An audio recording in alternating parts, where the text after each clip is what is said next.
negócio aí, para a gente ter uma noção, foi criado em 1800 e pouco, 1802 e tal. Em 1807, Londres já era alimentada, né, na sua iluminação de rua, por gás. Tá? Paris vai vir um pouco depois, de 30 e alguma coisa. Lisboa, antes de 40, 36, 37. E o Rio de Janeiro, na sequência, em 1854. Depois do Rio de Janeiro é que a cidade do Porto, também lá em Portugal, começou a trabalhar com gás. Para a gente ter a noção da importância que isso aí exerceu. Iluminação é uma das preocupações mais antigas que a gente tem, né? A utilização da luz para a manutenção da nossa sociedade, da maneira como a gente vive.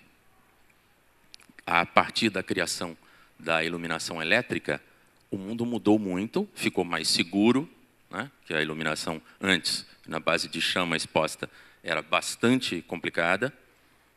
Prédios eram incendiados por descuido. A gente vê isso até hoje, né? Mas nessa época era um pouquinho pior, porque também não tinha uma estrutura de combate a incêndio como a gente tem hoje. Mas aí, ó, na nossa sequência, a gente vai ver... Ops!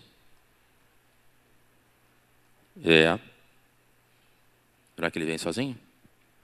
Teoricamente, ele vem sozinho. A gente tem a lembrança dessa primeira lâmpada de arco que foi criada pelo Sir Humphry Davy, né, que é o primeiro movimento de utilização da eletricidade.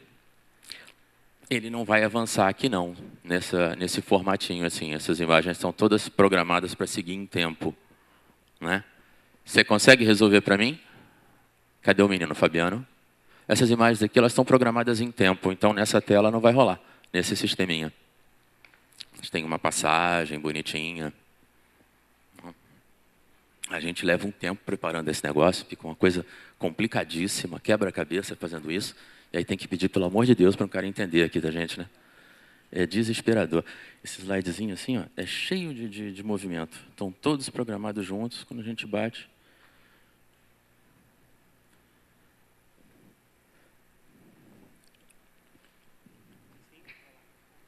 Vamos ver se ele vai aparecer. Aí, essa é a primeira lâmpada, né, à base de arco. Isso foi o auge da iluminação até que o Edison, nosso amigo aí, inventou a primeira lâmpada com filamento, primeira lâmpada incandescente. Da primeira lâmpada incandescente, a gente aprimorou diretamente para a lâmpada halógena, né, que melhora a qualidade de queima, e até a década de 1930, eles começaram a lançar as lâmpadas de descarga em gás. Né? Então, a primeira lâmpada de descarga em gás foi essa ali, ó, lâmpada de mercúrio de baixa pressão, que a gente conhece como lâmpada fluorescente. Depois se desenvolveu para a lâmpada de mercúrio, de vapor de mercúrio de alta pressão, né? Vapor de sódio, aí criamos as de vapor metálico, que aí essa junção dos vapores metálicos vão melhorando a qualidade dessa luz. Né? A primeira lâmpada, a lâmpada incandescente, tem ainda hoje, mesmo tendo uma qualidade intrínseca menor, ela tem a melhor reprodução de cores que a gente tem. Tá? Os dois tipos de lâmpada incandescente, a incandescente comum e a incandescente halógena, porque elas produzem energia da mesma maneira que o Sol produz por aquecimento.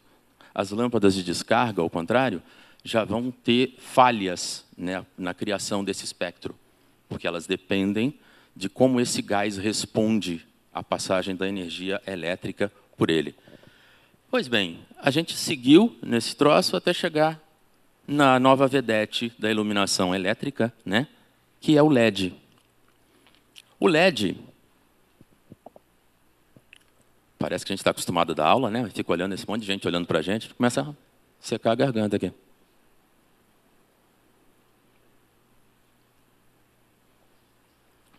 O LED vai ser desenvolvido em 1962, tá? É o primeiro LED que é criado, que funciona, que por sinal está em funcionamento até hoje, está aceso até hoje dentro do laboratório. Ele ainda não queimou.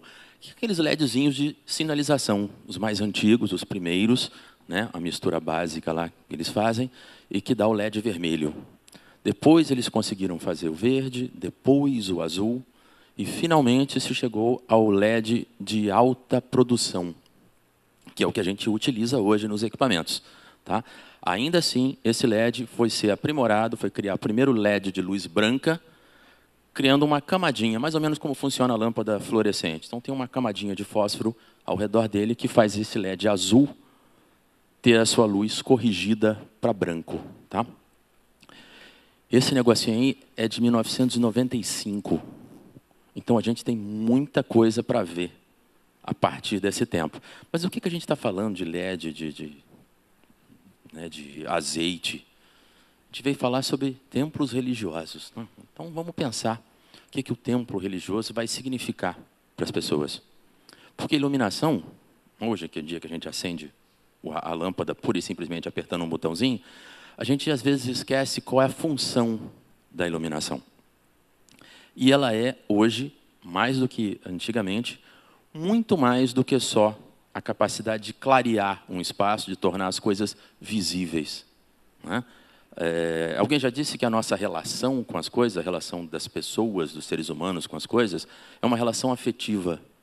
Né? Então, tem um exemplo que eu ouvi uma vez um cara dando, esse tênis aqui que eu estou usando é um tênis fabricado aos milhares, é tudo igual, não tem a menor diferença. Agora, se eu disser para vocês que esse tênis foi dado pela minha tia, que estava viajando, estava fazendo um tratamento de câncer, e que antes de voltar, ela pensou em mim, comprou esse tênis e trouxe esse tênis para mim, não é mais um tênis, né? Ele tem muito mais coisa embutida nele do que a sua função, do que a sua forma. Tá? Com luz é mais ou menos a mesma ideia. E é pelo menos dessa maneira que eu gosto de lidar com a luz, que eu gosto de trabalhar com a luz. Tá? Eu sou, acima de tudo, um artista. É com isso que eu lido. Eu trabalho com luz de teatro, luz de show, e faço iluminação arquitetural, né, sempre apoiado por algumas pessoas, mas faço exatamente essa parte de criação. Tá? Faço exatamente essa parte que ultrapassa a técnica puramente. Mas para chegar nisso, para a gente ultrapassar a técnica, a gente tem que entender do que a gente está falando. Quando a gente fala em templo, a gente fala em religião, a gente fala no conceito de religare, né? O conceito de fazer com que o homem se torne novamente ligado ao divino, se torne novamente ligado a alguma coisa que transcende essa matéria pura e simples. Essa é a função de um templo, é a função primordial de um templo. Tá? Lá no templo também, a gente vai ter o exercício da contemplação, o exercício da interiorização. Tá? Nesse templo, você vai entrar em contato com o que tem de mais profundo em você. É mais ou menos essa a ideia, um pouco menos, um pouco mais, de alguma forma diferente, dependendo da religião, mas é disso que a gente fala, de estar em contato. Mas nesse templo, a gente encontra as pessoas do nosso convívio, as pessoas que são nossos irmãos. Esse é um termo muito utilizado, né, na religião. Irmão. Nós nos tornamos irmãos. A nossa fé nos torna irmãos. A nossa fé nos torna próximos, ligados. E esse é outro conceito que a gente tem no templo. Por isso, nos templos também existem as confraternizações. Por isso, também nos templos, a gente tem as festas. Então, quando a gente pensa em iluminação para templo, a gente não pode esquecer disso aí, dessa quantidade de importâncias que a gente dá àquele edifício, que não passa de um edifício. É a nossa presença e a maneira como a gente encara a presença nesse edifício que o transforma num templo. Mas vamos pensar que tipo de iluminação pode ser essa, né? Normalmente a gente pensa em dois tipos básicos. Ou ela é permanente, ou ela é eventual. Tá? De eventual, a gente tem vários exemplos, de permanente, a gente tem vários exemplos, e tem várias maneiras de lidar. Tá? Mas já que o nosso assunto é religião, vamos pensar dessa maneira e dizer que os últimos vão ser os primeiros. Né? Isso é uma piadinha péssima, gente. Pode rir para fazer com o cara simpático. Isso, muito obrigado. Ó, esse é o exemplo mais comum de iluminação em templo, a iluminação decorativa. Tá? Isso aí a gente vê o tempo todo, né? A gente vê igreja preparada para casamento, dependendo do lugar, para batizado, para retomada de bodas. Então, tem vários motivos para você decorar um templo, né, usando iluminação. Essa aí, especificamente, é uma situação bastante normal, tá muito bem feitinha, muito bem acabada. E eu acho que essa é uma das primeiras preocupações que a gente tem que ter em relação a esse tipo de iluminação. Por ser decorativa, por ser eventual, a gente às vezes trabalha com material simples, a gente trabalha com material que vai ser substituído por outro na última hora, ou que vai ser colocado de alguma maneira arranjada, né?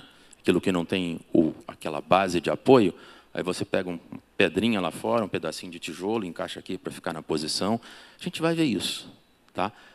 Mas eu, mexendo nessa pesquisa toda, eu encontrei um blog de uma menina reclamando da falta de cuidado com isso. Aí a foto que ela mostra são exatamente essas lâmpadas, mesmo tipo de lâmpada, né? Provavelmente a par 38 colocada na frente dos arranjos aqui. Todas elas colocadinhas no chão, com o fio passando na lateral dos bancos, preso por fita crepe, né? E ela estava ofendidíssima, ver aquilo é um absurdo no casamento dela, ter uma forma tão tosca de lidar com o acabamento.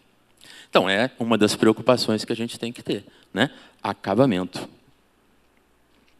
A gente, quando pensa nessa decoração, né, seja para festa, para casamento ou bar mitzvah, né, vamos entender, a gente está falando de tempo de uma maneira o mais geral possível. Qualquer festa está valendo dentro desse pensamento aí.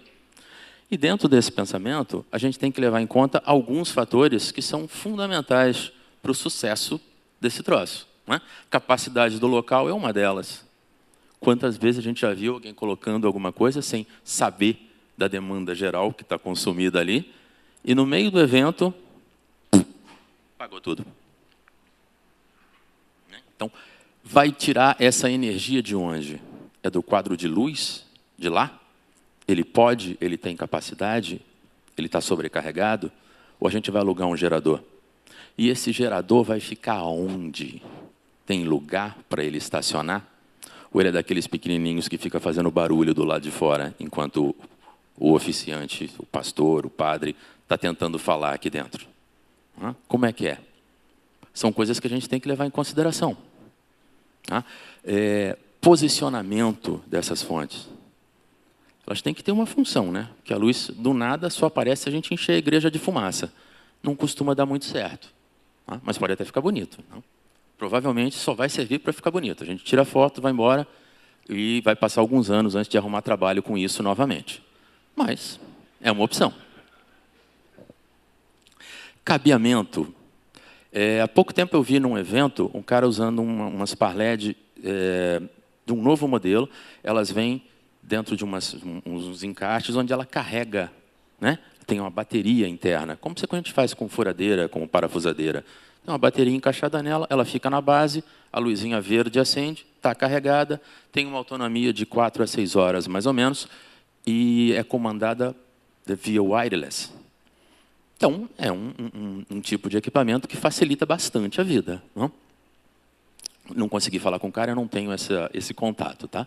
Mas, assim, procurando, a gente encontra. Tem vários equipamentos agora que estão facilitando a vida nesse sentido. Mas nós que ainda lidamos com a parte mais baratinha da brincadeira, a gente ainda precisa desse cabeamento. A gente ainda precisa dar acabamento nessa fiação. Outra coisa que a gente vê muito por aí são aqueles vampirinhos. Todo mundo conhece aquele troço? Eu não tenho imagem disso, não. Eles chamam, o nome comercial é tomada fácil. Na verdade, é uma tomada que abre, quando você pressiona o fio entre as duas partes dela, tem uns ferrinhos apontadinhos, que lembram o dente do vampiro, né? E que encaixam um em cada cabo da fiação. Só funciona com fio paralelo. Mas funciona. Todo mundo já deve ter visto isso em algum momento por aí, pode não ter dado atenção, mas tem uma sequência de fio paralelo cruzando um espaço e várias lâmpadas colocadas com uma tomadinha pequenininha, encaixada muito próximo, no lugar exato. Esse é o tal do vampirinho. Só para constar, tanto o vampirinho quanto o fio paralelo que ele morde são proibidos hoje pelo Corpo de Bombeiro, tá? Faz parte. Mas essa situação, no caso desse coitado lá que pregou o fio com fita crepe, podia ter sido resolvida com um acordo ali com os demais fornecedores. Conversa com o cara das flores e pergunta: meu chapa, quanto é que você me cobra para jogar umas pétalas de rosa aí por cima desse troço? Né? Alternativas. A gente tem que buscar alternativas. Mas essa, apesar de ser a mais comum, de ser a mais fácil de se fazer, ou de pelo menos das pessoas acharem que é mais fácil de fazer, não é a única.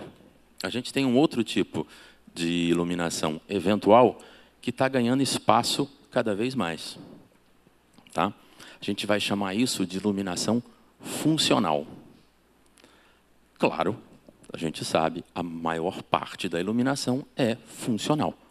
Ela tem como função iluminar o espaço, né? Permitir que a gente possa executar as tarefas que a gente teria de executar única e exclusivamente se tivesse acesso à luz natural. Tá? Então, a iluminação é basicamente funcional.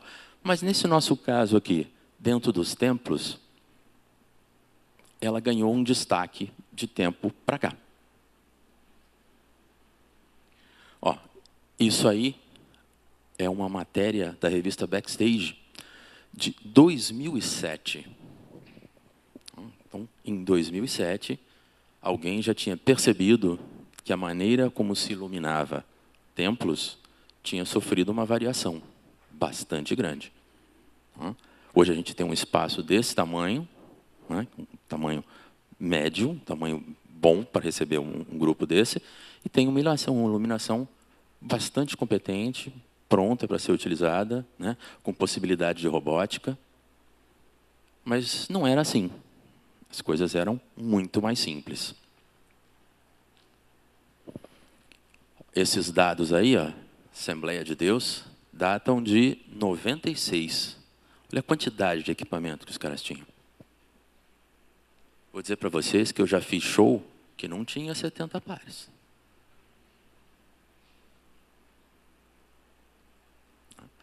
Dois Fresnéis de 2.000 watts, provavelmente exatamente para distribuir na área do púlpito, na área onde as pessoas fazem o discurso. Isso aí, ó, é iluminação para que a gente grave, é iluminação para a gente poder colocar isso em fita, né, ou em alguma mídia mais moderna do que a fita, desculpa, é que eu sou desse tempo, ou diretamente em broadcasting, diretamente transmissão. Tá? Então, a gente precisa de iluminação para que essa captação do vídeo possa ficar clara, possa ficar boa, possa ter qualidade. Então, essa iluminação funcional aí, ela não é simples como a outra. Não basta ficar bonitinho ali na frente, não basta agradar o pai da noiva que está pagando a festa, ela tem função. E quando a gente pensa nessas funções, a gente começa a ver que tem fatores que estão ligados exatamente à iluminação para vídeo, tá? A iluminação para captação. A gente fala em vídeo porque hoje em dia ninguém vai fazer alguma coisa para película, né? Embora o conceito seja o mesmo, a ideia da película só para os cineastas da minha idade para trás, que ainda acham que é o máximo, né? Mas que já estão tendo que se render à nova qualidade. Faz parte. E isso aí tem que ser levado em consideração. Quando a gente fala em qualidade aí, ó, a gente está falando num conceito fotográfico da qualidade, tá? Qualidade aí é se ela é dura ou se ela é difusa. Ela, a fonte de luz. Quando ela é dura, ela tem sombras mais determinadas. Você projeta alguma coisa e você consegue entender a sombra claramente atrás. Essa é a noção do duro. Quando ela é suave, quando ela é flu, tá? Ela tem a qualidade de ser difusa. Muito melhor para a captação, porque a gente precisa levar em consideração esse tipo de fator. A gente tem que levar em conta a intensidade luminosa. Quando aquilo que vocês viram antes, em 96, era captado, as lâmpadas tinham, as câmeras tinham muito menos sensibilidade. Era muito mais complicado você captar as coisas, você precisava de muito mais intensidade luminosa do que hoje. Mas, de qualquer maneira, a gente vê, né, na televisão, para os caras terem uma melhor qualidade, eles mandam a mão na intensidade. Para quem entende de fotografia, é importante isso. Quanto mais luz você tem, mais você pode fechar o diafragma. Quanto mais fechado o diafragma, maior a tua profundidade do campo. Então, melhor fica a qualidade do teu quadro de imagem. Então, isso era importante. Qualidade, a intensidade, posicionamento disso. Isso não pode estar num lugar como esse, colocado aqui, baixo, senão eu vou ter sombra de mim no que eu estou apresentando. Então, tem uma posição para isso ser feito. Essa posição tem que funcionar ali, e vamos lembrar, a gente ainda não saiu do templo. A gente está dentro de um templo onde pessoas estão lá colocando o seu sentimento junto daquele momento. Estão captando em vídeo, aquilo vai ser transmitido, mas tem gente ali e que tem que ver aquilo com qualidade, tem que ver aquilo com emoção. Eu não posso ter um trambolho no meio do caminho, né? Como a gente vê os caras fazendo às vezes. Monta uma Q30 do lado de cá, outra do lado de cá, e essa plateia de cá, dane-se, devia ter chegado mais cedo. Aquela plateia de lá, quem mandou não sentar no meio? Então, não é essa a ideia, não é assim que a gente trabalha. Tá? Outro conceito, temperatura de cor, né? O temperatura de cor correlata, como está ali, que é a comparação entre a fonte e a luz solar. Tá? Então, a luz solar tem uma variação cromática no decorrer do dia. As nossas fontes luminosas se encaixam mais ou menos dentro disso. As câmeras de vídeo saem de fábrica prontas para entender essa qualidade de iluminação que a gente tem aqui. Né? Lâmpadas halógenas. As lâmpadas halógenas têm uma temperatura de cor de 3.200. Você pode trabalhar corrigindo com temperaturas superiores. Né? São mais azuladas as imagens. Mas tem que ser levado também em consideração. Então, a gente está falando de várias coisas, várias variáveis, né, que têm que ser levadas em consideração, única e exclusivamente para fazer essa captação de imagem, para fazer essa captação em vídeo.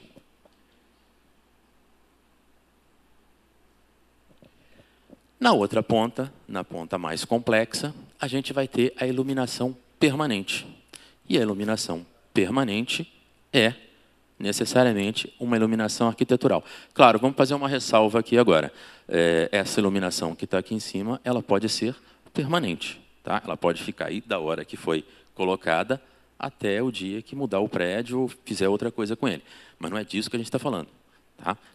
Permanente, nesse caso, é quando ela está ligada intrinsecamente à construção. Tá? Como essas lâmpadas que estão colocadas no forro. Então, é permanente nesse sentido. Né? Não, isso aqui está permanente. Eu botei uma torre aqui do lado, acendi o refletor, e ele está aí há 15 anos, é permanente. Não é bem essa a ideia. Tá? Então, vamos fazer essa separação aí. Essa permanente a qual a gente se refere é arquitetural. E aí, galera, é outro nível de complexidade. Aí a gente está falando sobre trabalho para gente grande mesmo, né? Aí a gente tem que levar em consideração muitos outros fatores. Os caras estão rindo porque eu continuo com fome, né? Ó, exemplo de iluminação arquitetural. Tá? Sei lá, no Largo de São Francisco, a Igreja São Francisco de Paula, uma das igrejas mais caras para se conseguir aluguel para fazer casamento. Tá? Então, se alguém tiver interessado, pode ir preparando o bolso, que o negócio lá é bom. Essa é outra preocupação que eu tenho, que ano que vem eu caso e eu tenho que pensar que essa igreja está fora do meu... Mas é bonita, é bastante bonita. Toda essa iluminação é preparada.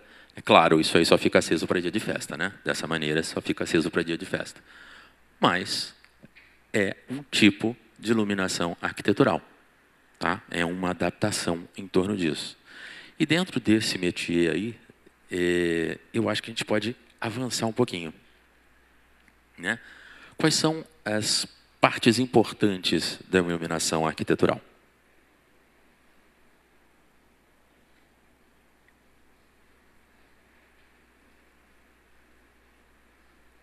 Primeiro, tem possibilidades diferenciadas. A gente está falando de quê? De reforma, né? Uma reforma pode ter muitas adaptações, pode ter muitas melhoras, muitos aprimoramentos que fazem parte do projeto. Mas se for um imóvel tombado ou um imóvel com um interesse histórico especial, a gente já começa a pensar em restauração.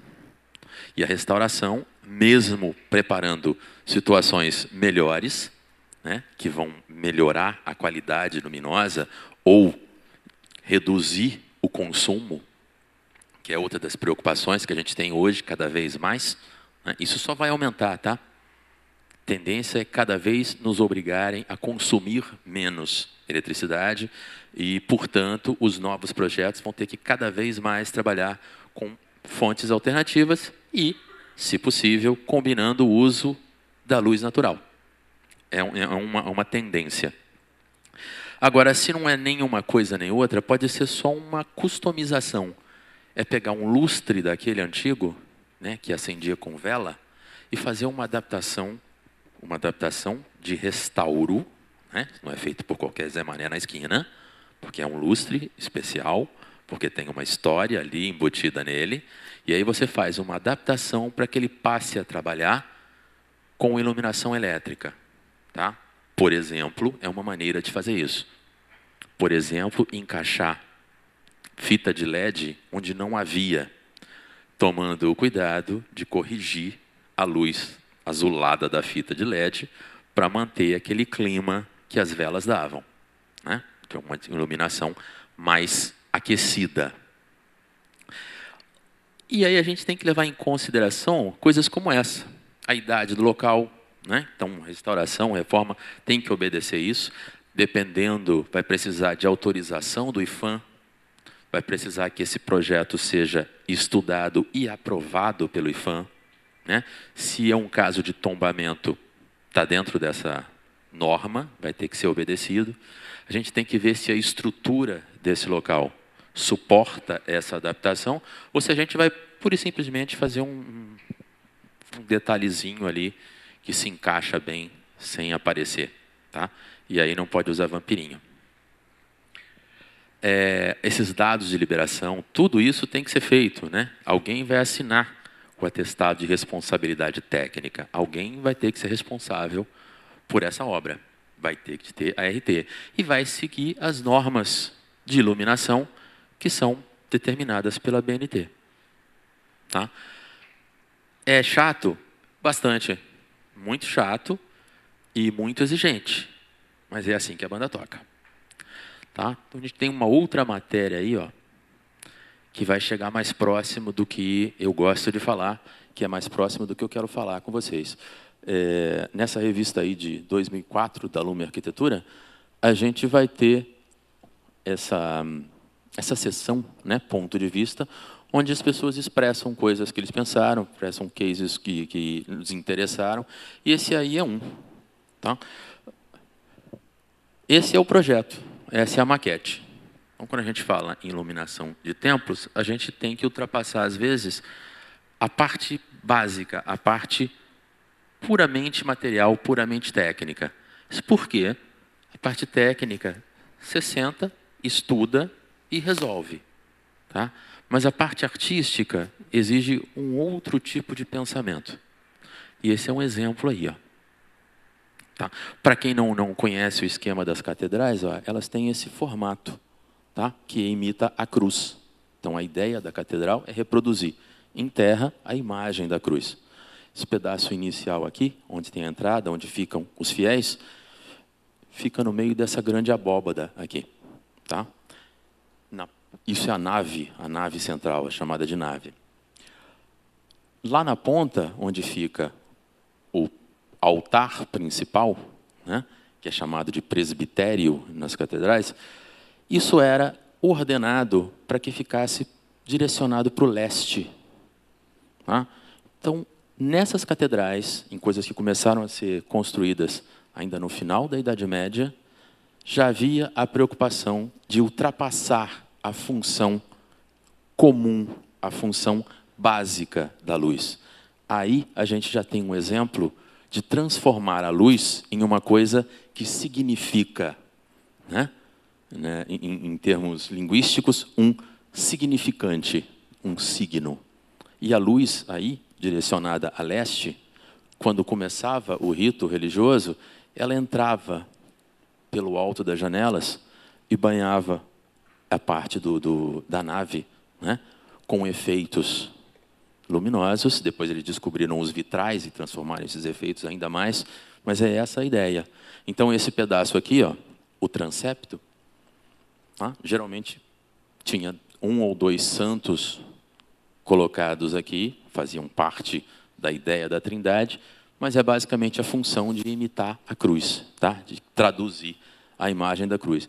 Isso é uma maquete, isso foi feito na Alemanha, isso são árvores preparadas, são árvores finas, que são dobradas para construir esse domo.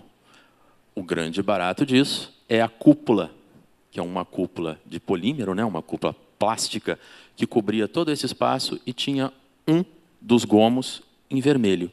Tá?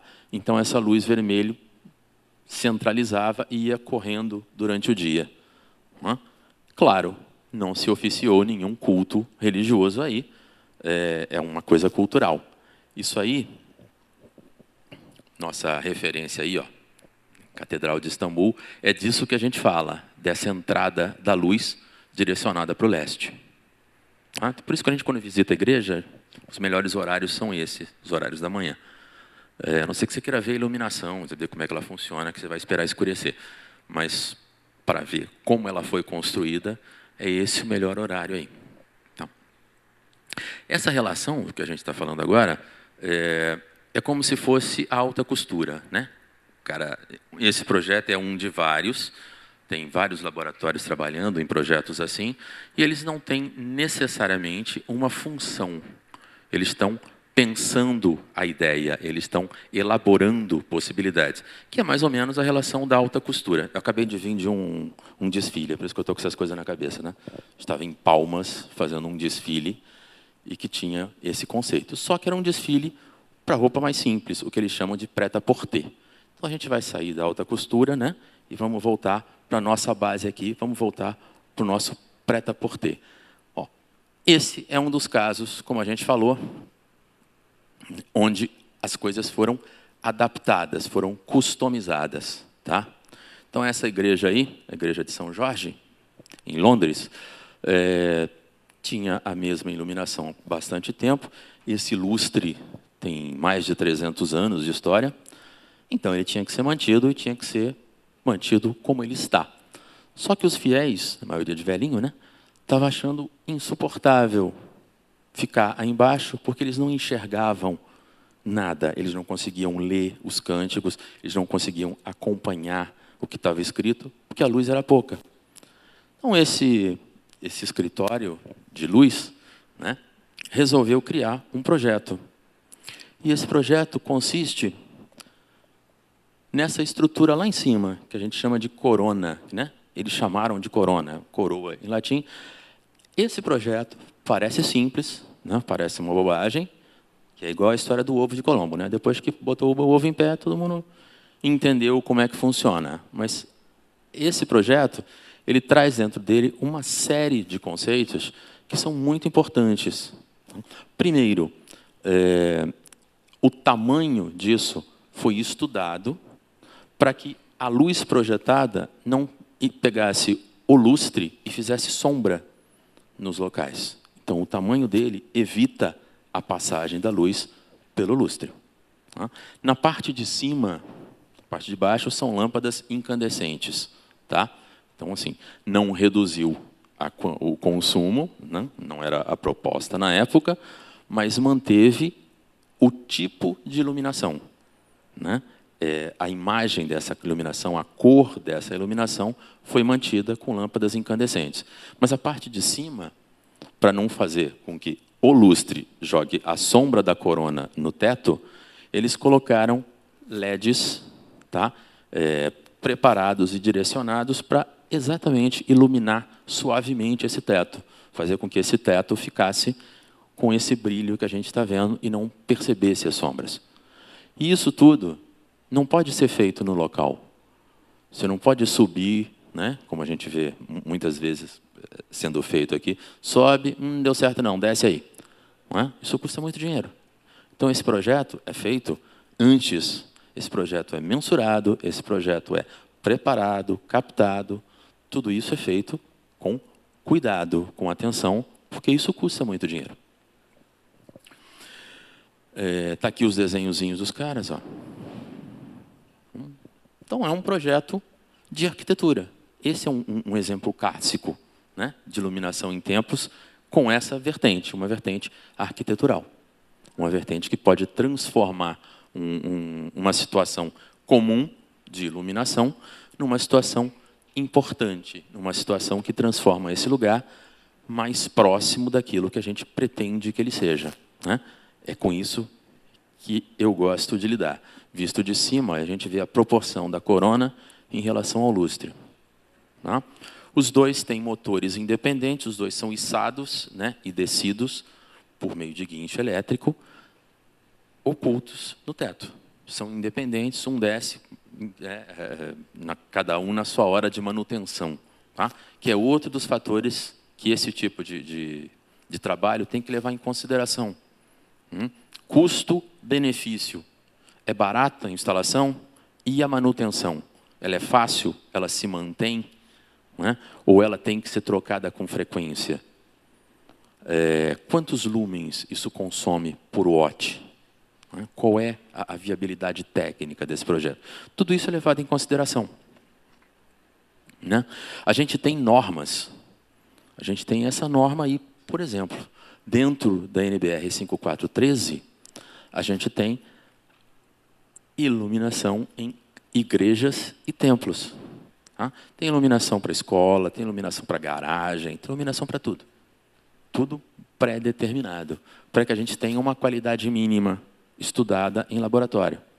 Tá? Então, assim, se está sem ofício, a gente pode trabalhar com menores quantidades, é a luz de serviço. Se tem ofício, se a gente está oficiando, o nível de luminosidade tem que subir. Tá? E aí, quando os caras fazem essas contas, tem uma série de outros fatores que são levados em consideração. Tipo de tarefa, né? Idade das pessoas a quem o projeto é direcionado. Então, você tem aqueles pesos, igual tem em prova, quem gosta de fazer prova, né? Tem lá peso 1, peso 2, tem isso aí. -1, quando a faixa de idade é menor do que 40, né? +1, se a faixa de idade for superior a 60. Tudo isso vai acrescentado nessa continha. E é com isso que a gente consegue coisas assim. Ó. Tá? Isso é uma sinagoga. Lá em cima, nessas sinagogas que são mais ligadas, né, à tradição, são mais tradicionais, os homens ficam na parte de baixo e as mulheres na parte de cima. Você não mistura os sexos nunca durante os cultos. Então, tem essa importância de que a qualidade luminosa, tanto de cima quanto de baixo, seja igual. Né? Tenha a mesma intensidade e a mesma qualidade. Esse é um projeto que eu gosto muito. Ó. Isso é uma capela no Texas, toda construída em madeira. Né? Então, a gente vê ali os uplights fazendo os detalhes, né, em vários pontos. E a gente tem a imagem dela em outro horário, por dentro. Ó. Então, aproveita-se a luz natural. Tá? Você está cercado de vegetação, é um local extremamente bonito, e aí você tem uma iluminação que atende vários momentos do dia. Tá? É uma coisa recente, então já é pensado dentro dessa característica. Esse projeto aí em Munique ganhou essa premiação. Tá? O GE Edison Award é um prêmio dado para light designers, normalmente escritórios de light designer, né, que trabalham com projetos de iluminação arquitetural. Tá? Vários projetos são inscritos no mundo inteiro. Então, eles escolhem 4 ou 5 que são os vencedores, e esse aí foi o número 1 de 2001. Tá? É uma igreja com um formato menos convencional. Tá? Isso aí não é foto não, tá? Isso aí é o projeto deles ainda no computador. Essa é uma que eu gosto muito. Eu fui criado nessa cidade aí. Alguém sabe onde é isso? Brasília. Essa é a Catedral de Dom Bosco.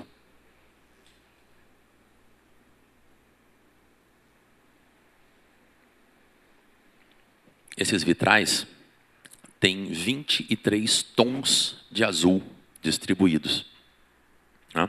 Além dos tons de rosa colocados nos pontos cardeais.